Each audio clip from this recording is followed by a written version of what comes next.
Ladies and gentlemen, we are pleased to have the next keynote panel that represents this year's country of focus. It is one of the most exciting panels as we hear firsthand of today's landscape in the Philippines. Please welcome on stage Mr. Carlo Canibag, CEO of ABS-CBN, Mr. Vincent Reyes.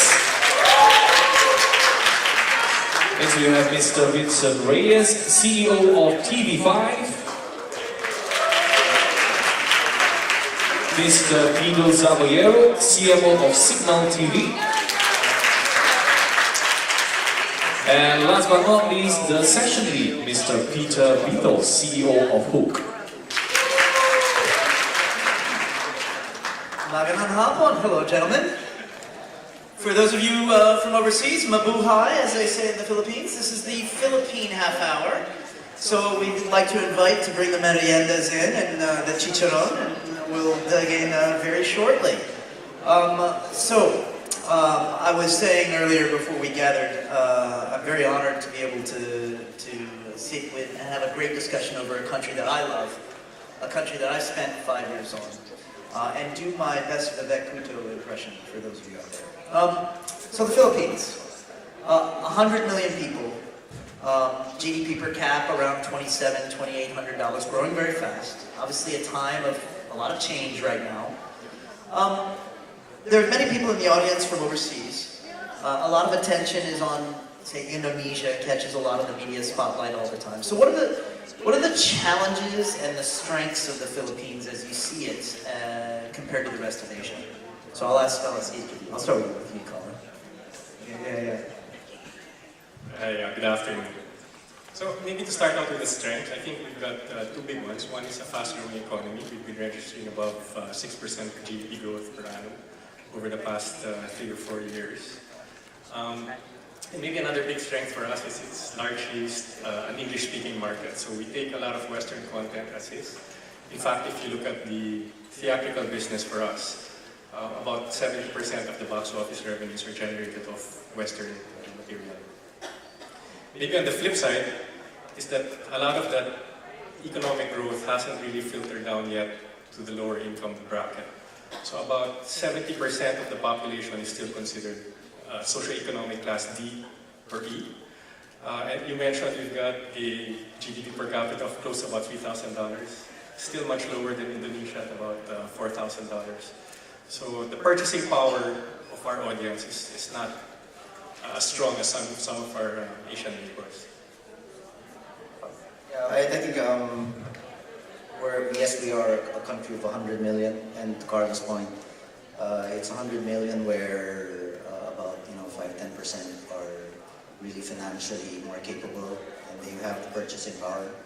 But also I think from the outside, you look at a country like Indonesia, which has had about 250 million individuals, which will then, just on paper make it more attractive.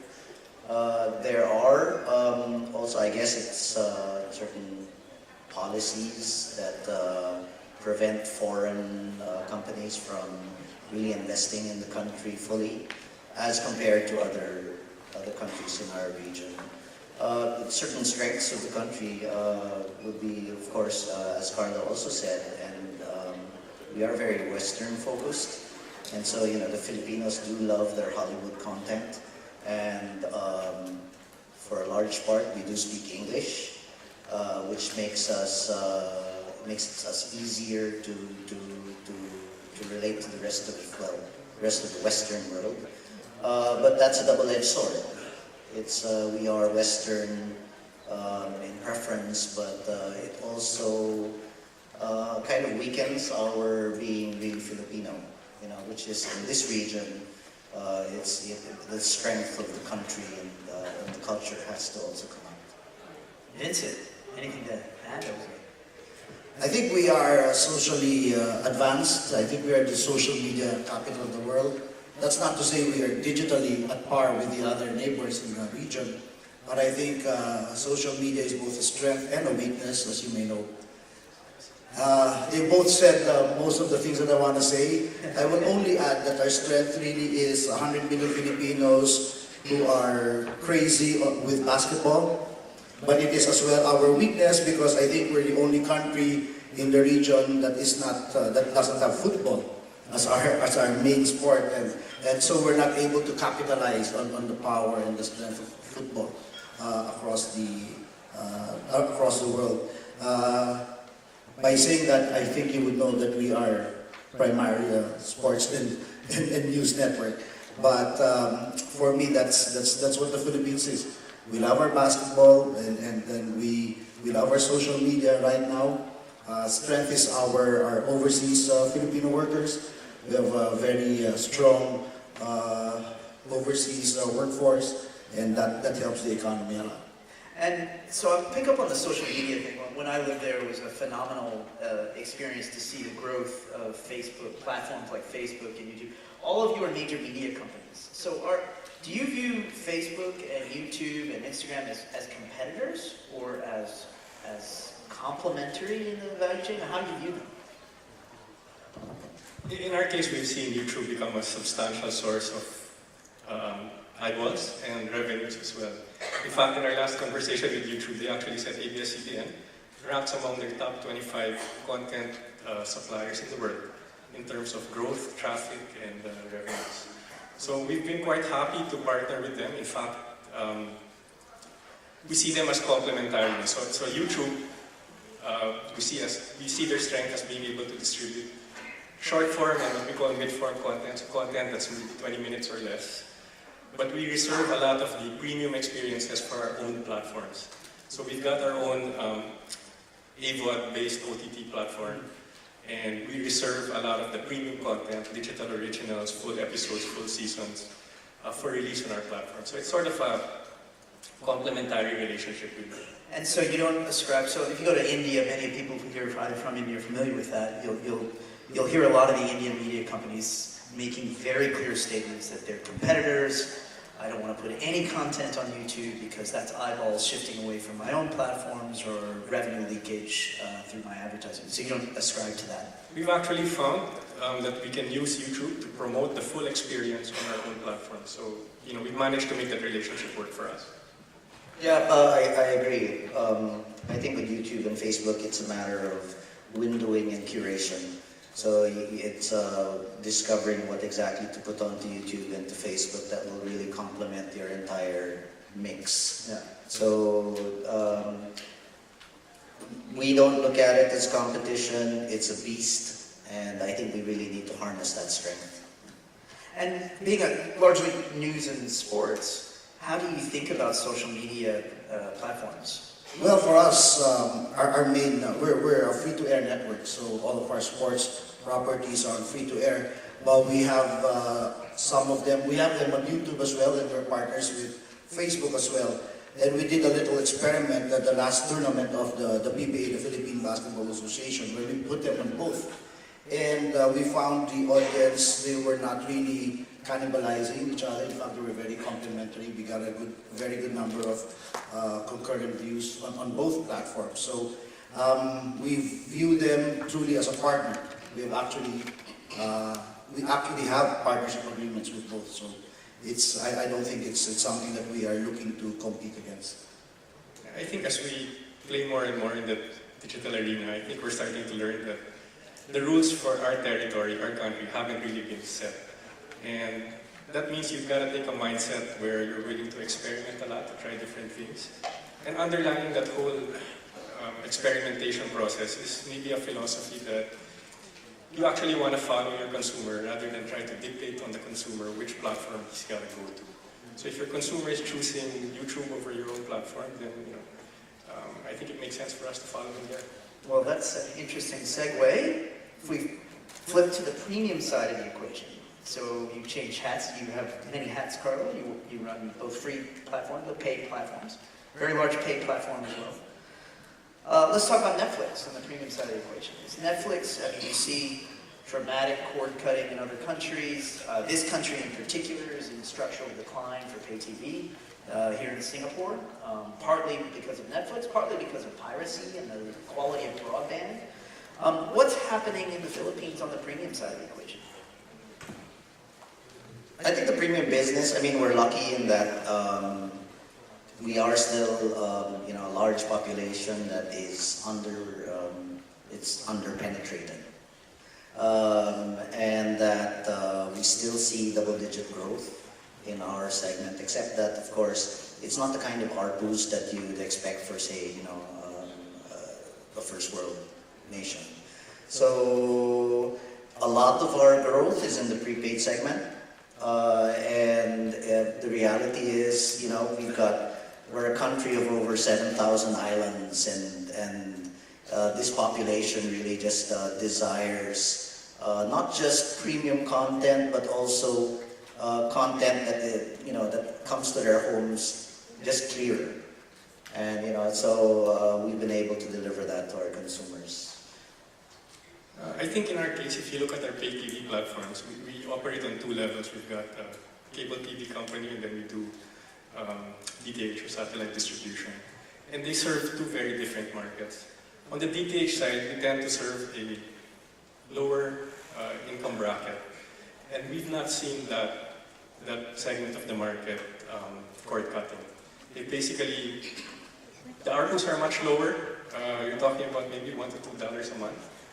But those are fairly stable customer bases. And is there growth there? And there's still growth. There's still growth? But on the higher end of the market, which is where we operate our cable TV business, that's where we're actually starting to see cord cutting happen. And it's been on a decline. The subscriber base has been on the decline for the past 3 years. It's hard to say whether they're migrating to OTT or they're just shifting budgets away from pay TV and using that money instead for a broadband subscription. But definitely that number has been coming down over the past 3 years. Now, do we think that's going to be taken over by the Western OTTs? I think there's going to be some cannibalization, but precisely because I think the purchasing power of our market is quite low. The bulk of the profit pools in the Philippines are still going to be driven by advertising more than by subscriptions. We've both been in the pay TV business for quite a while, and I think we've looked at the penetration of pay TV versus total TV households. You're probably in the vicinity of about 30% after 27 years of operation. So we appreciate that the larger profit pools are still in advertising, and that lends itself. Our country lends itself, I think, more to an AVOD model than it will to an SVOD model. But it's been very beneficial for us as well in terms of we are part of a bigger telco group, and so what we've been able to do is to bundle our postpaid pay TV business with PLDT. So then you're able to address two needs where there's the linear pay TV experience and then there's the broadband experience. So with PLDT's help, and we continue to explore partnerships, so we're still able to actually grow the postpaid business because the needs are really different in terms of if you want SVOD versus linear. I agree with Carla in that we do expect some cord cutting, but as long as the product mix works, I think we can still address the consumer.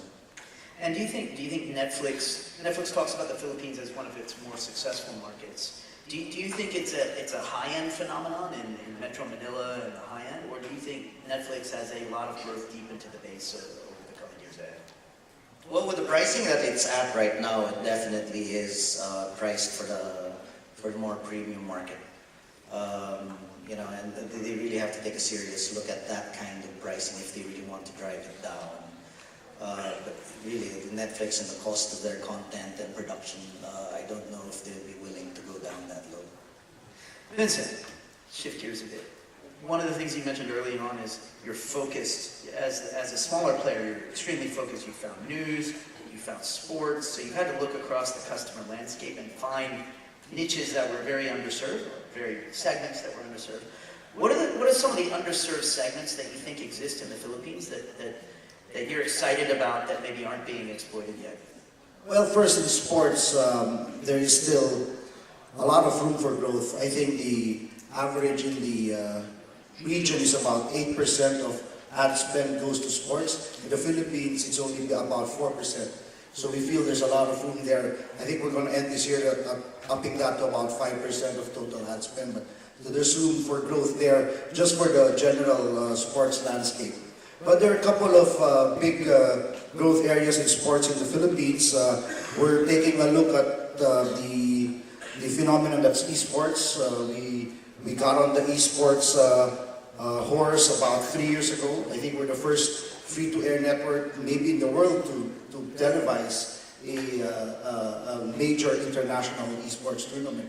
So we think there is that is underserved now in terms of television and traditional media. So we think we're doubling down there. We think there's a lot of potential there. Women's sports. As you know, we're partnered with ESPN, and so now we're going to bring in ESPNW to debunk the myth that sports is generally male. In fact, in the last Asian Games, the Philippines won 5 gold medals, all by women. Not one gold medal was won by a man. Every gold medal was won by females, weightlifting, golf, skateboarding. So we're seeing that that's a very underserved market, and we're finding these little niches that have a very solid audience base. So that's on the sports side. On the news side, I think it is still very underserved market in news, especially in the Philippines where we have our large share of fake news. So there is a huge potential for more credible news, and our partner Signal, they've come up and they've put a really good news channel together. And that's because, like I said, we see a lot of potential and a lot of room for growth in sports and news. And it's allowed us to sustain ourselves. I don't think if we did not shift into, if we still continued being a general entertainment network, I don't think I'd even be here today. But it's allowed us to survive, stay relevant, and find that niche. And that's why we feel that there's a big market for live sports. And free-to-air television is still the best medium, the best platform for live sports, because for sports, people don't want to see a replay or they want it live. And that's why we're putting a lot of our resources towards that. All right, let's shift gears. We've got about 7 minutes left. Let's turn to the audience. Some good questions here. We'll pick one. Got one for maybe starting with Carlo. Oh, it just disappeared. Hopefully it shows up here. It was a really good question. Oh, yeah, it's too hard of a question, I suppose. No, we don't have the audio-visual. Okay, but don't worry, I remember the question. Aha! No, that's not it. That's not the question. That looks like it came from a content provider who wants to clearly charge Carla more. Exactly. Yeah. Here we go. Okay, so I'll just read it out. So with the rising trends of some Asian drama worldwide, there's K-drama, there's J-drama. Do you have any plans to take Filipino content overseas? And then if so, what makes Filipino content so great? That's a great question. It's actually something we've been talking about for the last 2 years. But this year, when we did our budgeting and business plans, we actually allocated quite a bit of money to try to see if we can now create content that will travel more than to territories that we don't sell to today. I think we do have ambitions one day to become a global player in terms of distributing our content globally. When we think about some of this, and this isn't necessarily just going to focus itself on television, we've been talking about doing it for movies and for music as well. And when we think about Filipino talent, I think musical talent is something that we're known globally for, although none of the ABS people in this room can sing. So we think music is somewhere where we can bring our expertise and our talent globally. On the filmmaking and TV side, I think the other thing that we've been talking about again is the fact that among most Asian countries, Filipinos, number one, have a more, I guess, it's more natural for them to speak English. Many of us grew up speaking English as a first language. And I think our talents, when we look at the roster of talents that we have available today, many of them have actually started becoming recognized internationally. And then finally, I think from a writing standpoint, many of the stories that we tell today are actually stories with universal themes. Love stories, stories about family, triumph of good over evil, themes that obviously travel globally. So I think we've got a good chance of making this happen. It just maybe needs a new mindset that the Philippines can actually keep up. I'll add to that in terms of the talent that we see, because Signal just isn't a pay TV platform. In fact, we do a lot of content production. So, in fact, I think the past year and a half, 2 years, we've been able to do about 200 hours worth of content, whether it be a film or a series. And what we basically do is that we take that content and then we put it on to an OTT platform called Signal Play. So, you know, we're building up that library and slowly we're going to start releasing it. And it's all Filipino content. And throughout these past, 2-3 years, what we've discovered is that there's just so much talent in the Philippines. And, we make it a mission to try to help develop that talent. And the discovery is that the talent is there, but the tools and the skills need development. And that's why for example, we've partnered recently with Fox, and we have a movie coming out with them. And then we have another international content partner where it's a partnership where we can develop certain concepts that they've approved. And the task really is to try to bring a more international mindset and skill set into the Philippines.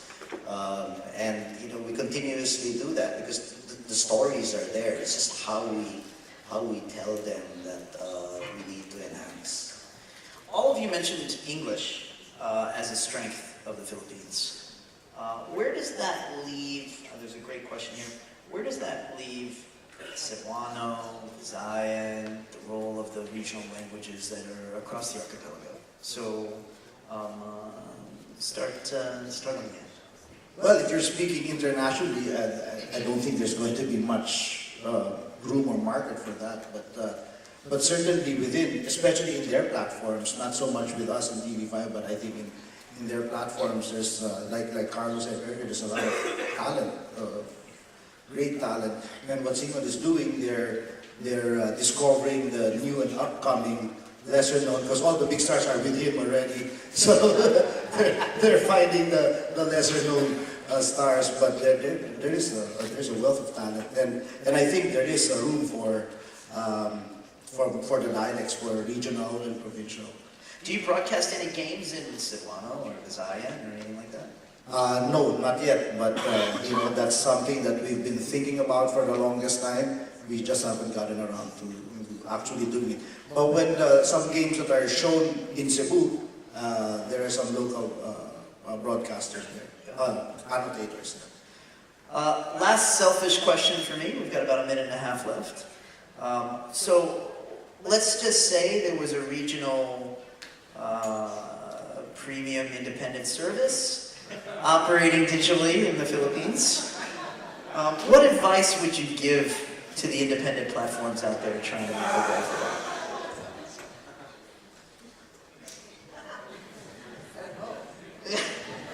Pray hard.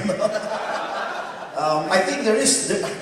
I know that there are two very big boys there, but I think there is still room for a platform if you're able to offer something that truly resonates and it's very relevant to the market. While YouTube, Facebook, and all that, they're all very, very big. Netflix, I think there is still room, and I think there is also an opportunity to scale as well. But like I said, it has to be very relevant to the local, to the Filipino. Yeah. I see you're doing certain things in the market. I mean, you're making sure that it's more available. You're making sure your price points are actually something that's appealing to the market. I guess you've also exerted a lot of efforts in investing in local content. You can create more local content. I guess it's just a matter of relevance making sure that they're able to, the consumers are able to get content that they can't find anywhere else. But local, because the Western stuff is very expensive. It is. So I think for our market, Peter, you just have to be very clear about who you're defining as your target audience. Because what works for the upscale market doesn't always work for the mass market, and what works for the mass market doesn't always work for the upscale market. So to be very clear about your target audience, because that then dictates the kind of content that you need to put on your service, the kind of pricing, and the profit pools that you'll be chasing. Great advice from some great industry leaders in the Philippines. Thank you very much. Salamat. Maraming salamat. Thank you.